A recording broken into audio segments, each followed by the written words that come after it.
이 중국 동북쪽에다가 핵을 쓰고 되면은 소련이 가만히 있겠어요? 소련도 핵을 써야지. 쓰면 어디다 쓰겠어? 남한에다 쓴다. 그러면 남북한 모두가 완전히 이 핵지대. 그런 무서운 일이 생긴 거예요. 그러니까 이제 그저 자기들 입장에서는 그 강대국 소련이나 미국 입장에서는 지들 땅에서만 안 쓰면 되는 거야. 지들 땅에만 쓰면 나머지 뭐 이런 변방 국가들이 뭐 쓰든지 말든지 지들 보기 싫으면 되는 거야. 보기 싫으면. 만약에 내가 다 말들 했으면 진짜 이 한반도가 살아남기 힘들다라는 거예요. 큰일 나는 거예요. 그러니까 그때 그 상태에서 트루먼이 메가더를 해임시켜서 핵전쟁을 막은 것은 진짜 천만다예요. 메가더를 좋아할 이유가 전혀 없는. 그래서 하여튼 메가더 이론에 따라서 결국 38도선이 분할될 것이다. 그거는 확실합니다. 이건 지금 최근에 TV 방영되고 어쩌고 근데 미국의 대령들하고 중장이 덩컨 대령이 어쩌고 해가지고 갑자기 여기 걸려 있는 지도를 보고 분할을 해가지고 38도선을 분할했다. 이거는 소설이고 소설. 그럼 이제 한반도에 전쟁이 났습니다. 전쟁이 나자마자 바로 7시간 만에 이제 미국에 통보가 됐는데 그 통보될 때까지 한반도에서는 참모총장 장군들은 전부 다 가서 술 마시고 2시까지 그러니까 장교 불학부 개관식을 지금 영산 호암동 있잖아요. 호암동에서 불학부 개관식 오고 시내 2차로 나가가지고 2차 술 마시고 가서 2시에 가서 다 교육가 했단 말이었어요. 2시에 가서 잠자고 근데 아침에까지 멀었단 말이에요. 그 다음에 아침에서 이제 깨가 참모총장 아침에 알았고 국방부 장관 신상무는 일요일날 토요일 되면은 아예 요 전기 코드를 전화기 코드를 뽑고 잠을 잤네. 그분 스타일이 그렇다는 거예요. 주말에는 아예 잠을 자기 위해서 모든 전화를 안 받기 위해서 전화기 코드를 다 뽑고 잔다는 거예요. 그래서 그때 신동우 중령이 비서실장이었는데 아예 그래서 그분은 전화를 안 받아요. 그러니까 참모총장이 비서실장을 대동하고 장관 숙소를 직접 방문해가지고 보고를 했다는 거예요. 그 정도로 보고 치레가 엉망진창인데 미국에는 바로 통보가 되자마자 대통령한테 바로 직접 보고되고 직속으로 보고되고 바로 대통령은 유엔 안보리 설립 지시하고 대통령은 그때 미주리 별장에 가 있었는데 미주리 별장에서 보고를 받자마자 즉각 워싱턴으로 복귀를 하면서 워싱턴 복귀 에어포스 비행기 안에서 북한군의 전면 남침은 소련이 미국의 반응을 힘입어야 됩니다. 따라서 미국이 나서지 않으면은 이 전쟁이 한반도에 그치는 게 아니고 아시아 전체로 확산된다. 따라서 이 전쟁에 미국이 나서야 된다. 미국의 전쟁이다. 이렇게 규정을 했다. 자, 그렇다면은 결국 이 전쟁이 한반도만의 전쟁이 아니다. 자, 이 전쟁이 나기 전에요. 49년 6월 30일. 그러니까 전쟁이 나기 1년 전이죠. 1년 전에 미군을 완전히 퇴출했습니다. 그리고 나서 전쟁이 나던 해 1월 12일 날은 에치슨 라인을 발표를 했는데 이 라인에서 우리 미국의 북동의 방위선이 그래서 일본 열도와 필리핀, 대만을 연하는 선이다. 그러니까 필리핀을 연하는 선이다. 그러니까 대만과 한반도가 딱 빠져 있는 거예요. 그러면 대만과 한반도는 점령해도 된다라는 거 아니겠어요? 이 사람들이 스탈린이나 김일성이가 생각하고 얘들이 점령해도 되겠구만 이렇게 사인을 주기에 충분했다. 그랬는데 이 김일성이 남침했다라는 사항이 접수되자마자 바로 24시간 이내에 유엔 안보리를 서주고 바로 미 해공군 투입을 2일 만에 결정하고 또 3일 만에 유엔군 파병을 바로 결정하는 겁니다. 그러니까 이렇게 지금 미국이 전쟁에 개입한 거 아니에요. 미국의 전쟁에 개입하는 것이 바로 이틀 3일 만에 빠른 결정이에요. 총알같이 결정된 게 아니에요. 총알같이. 이렇게 신속하게 결정된 전쟁이 없다는 거예요. 한 나라가 전쟁에 개입하는 건데 이렇게 그냥 신속하게 바로 그냥 사전에 짠 것처럼 결정이 될 수가 없어요. 그래서 이것 때문에 지금까지도 미국의 사전 각본세, 미국이 이 전쟁을 유도했다. 이런 소리 지금도 미국 학자들 손에서 미국 학자들 얘기해서 나오고 있습니다. 네, 지금 요거는 저도 그렇게 거기에 동의하지는 않습니다. 미국이 전쟁을 유도했다. 미국의 함정이었다. 뭐 이런 거는 저도 동의하지 않습니다. 그러나 하여튼 이 세계 정세가 한반도만의 상황은 아니었다. 라는 건 확실합니다. 다음 이 전개의 성격 이게 뭐냐면 그러면 이 전쟁을 김일성이가 일으킨 내전이었냐? 그러니까 전쟁이 지금 뭐 북침이냐 남침이냐 그 얘기는 이제 이미 끝난 겁니다. 뭐 그 전에 이승만이 북침을 해서 김일성이가 남침을 시작한 것이다. 뭐 이런 설들이 있었는데 그거는 이제 이미 그 북쪽의 자유가 다 나왔어요. 그거는 이제 이미 이제 얘기가 끝난 거고 김일성이가 남침을 한 게 확실히 맞는데 그러면 김일성이가 일으킨 내전이냐 아니면은 스탈린이 일으킨 국제전이냐 이제 이 차이인데 김일성이가 남침 제안을 스탈린한테 계속 했다는 거예요. 49년도 됐고 50년도 됐고 그 48년도 또 있어. 이거는 확실하게 증빙이 안 되는 거예요. 하여튼 또 스탈린이 아무리 전쟁을 하고 싶어도 김일성이가 없다면 이 전쟁이 안 된다는 거예요. 그래서 또 그 스탈린이 북한의 지도자를 누구를 세울 것인가를 놓고 박하영이를 놓고 세울 것인가 김일성을 부상을 보고 비교를 합니다. 그래서 둘이를 다 불러가지고 면접을 합니다.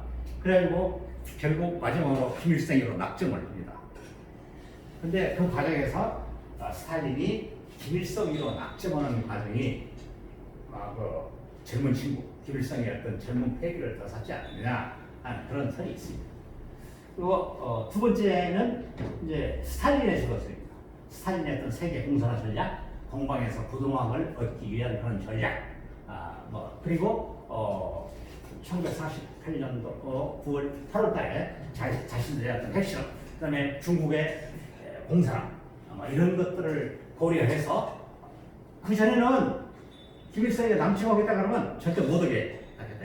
근데 50년 1월 말에 스탈린의 생각이 딱 바뀌었습니다. 그래 한번 해보자. 50년 1월 달.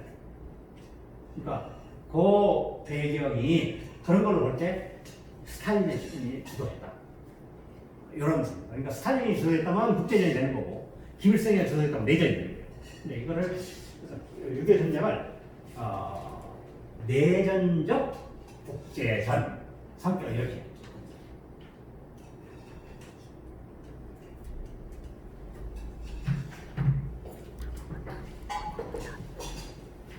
그래서 김일성이 주도할 경우는 내전이 되는 거고 스탈린이 주도할 경우는 국제전이 되는데 내전적 국제전입니다.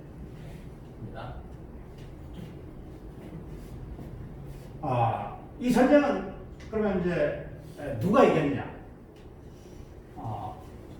김일성 전쟁이 끝나고 나서 김일성은 김일성대로 우리가 이겼다. 이승만은 이승만대로 우리가 이겼다. 뭐 이렇게 얘기합니다. 근데 이 전쟁은 전쟁의 목적, 그 다음에 명분, 전후의 국가 발전의 정도 이런 거를 따져봐야 됩니다. 그러면 전쟁의 목적을 달성했냐? 전쟁의 목적이 뭡니까? 영토를 우선 점령하는 거 아니겠어요? 그 다음에 전쟁 지도부를 체포하는 거 아니겠어요? 이런 걸 볼 때, 그리고 전쟁의 명분, 어떤 전쟁의 명분은 단기적으로, 미시적인, 그때 단기적인 명분이 있고 장기적인 명분이 있습니다. 그리고 전후 국가 발전. 이런 것도 있겠죠? 이런 것들을 따져볼 때 김일성의 목적을 달성했다고 보기는 어렵습니다. 그렇겠죠?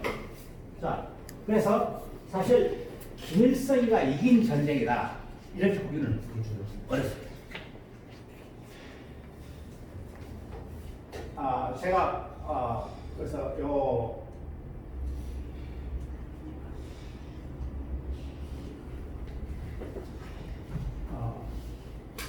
빨리 칼럼을 썼었는데 뭐냐면은 이 전쟁이라고 하는 것이 일단 1차적으로 그 미시적으로 당시에 볼 때는 이겼다, 졌다라고 뭐 졌다라고 평가했지만 나중에 보니까 그 전쟁이 진 게 아니라 이겼네.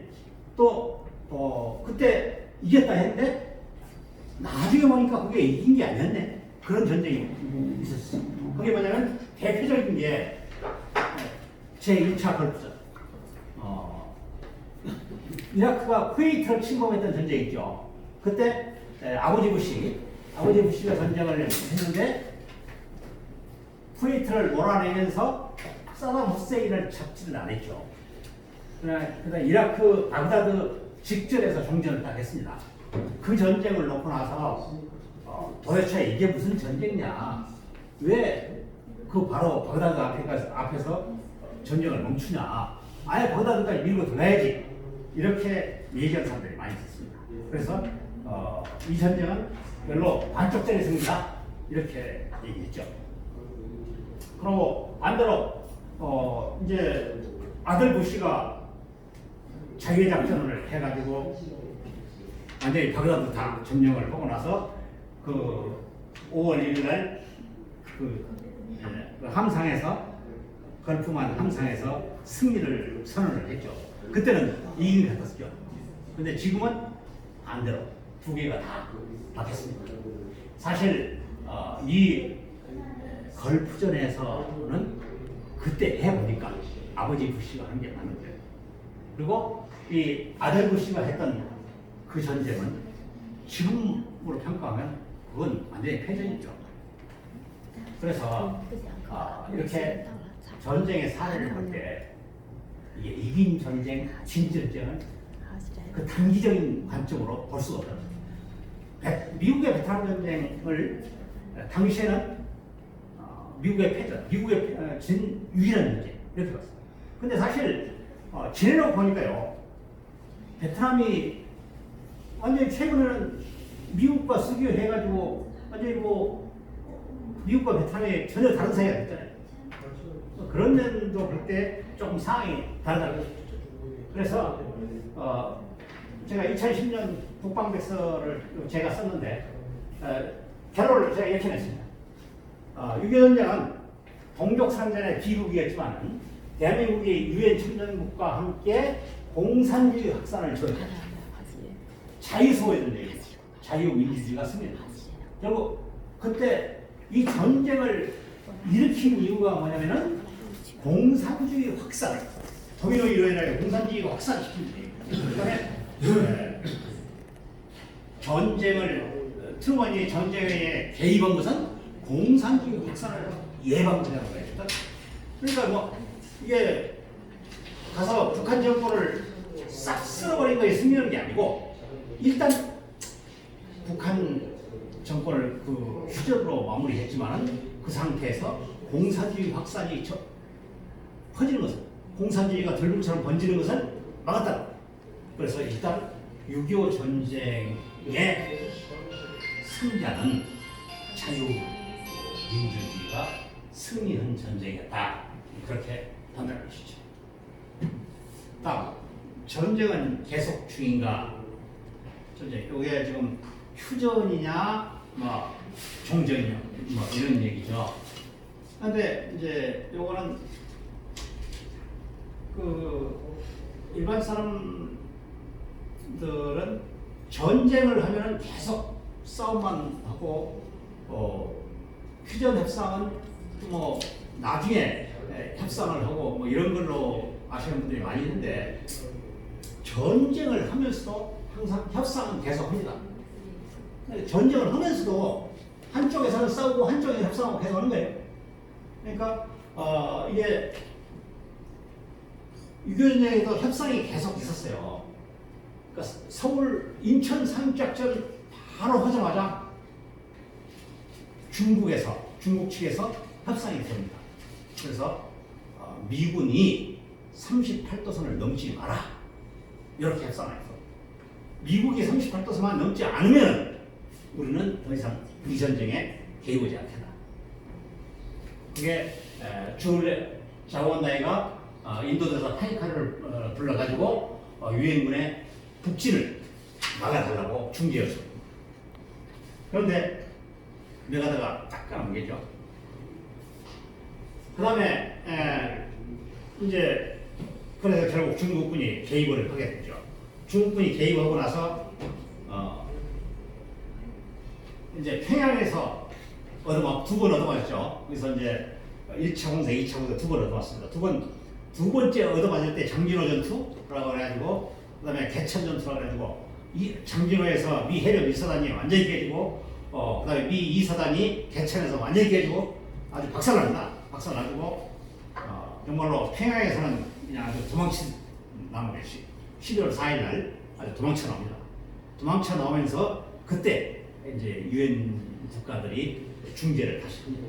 근데 그때는 중국이 말 안 들어. 그 다음에 다시 중국이 서울을 점령을 했어요. 그래가지고 그때 서울을 점령했을 때 다시 유엔국들이 중재를 합니다. 근데 그때 또 중국이 말 안 들어. 사실 그때 중국이 말을 들었으면 정말로 훨씬 더 유리한 입장에서 공산국이 훨씬 유리한 입장에서 협상을 했었어. 근데 그때 마오쩌둥이 협상의 시기를 놓친 거예요.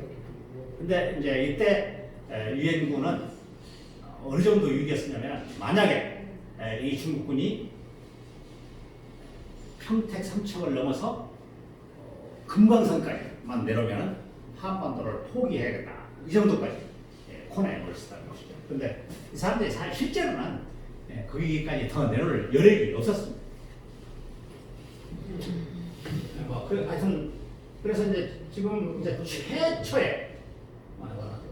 최초의 휴전회담은 소련 대사 말리크가 유엔의 자유소리 방송에 출연을 해가지고 휴전을 하자고 최초 제의했다. 이렇게 우리 이제 대한민국 교과서에 나와 있습니다. 그러니까 휴전회담 제의는 소련 대사 유엔지죠. 소련 대사 말리크가 최초로 휴전회담을 제의했다. 이렇게 나왔습니다. 이거는 앞뒤를 다 잘라버리고 하나만 따요. 이게 한 거는 맞아요. 6월 23일 날 말리크가 제안한 건 맞다는 거예요. 근데 말리크가 이렇게 제안을 하도록 하는 것은 그 전에 이 말리크 제안에 앞서서 조지 캐난과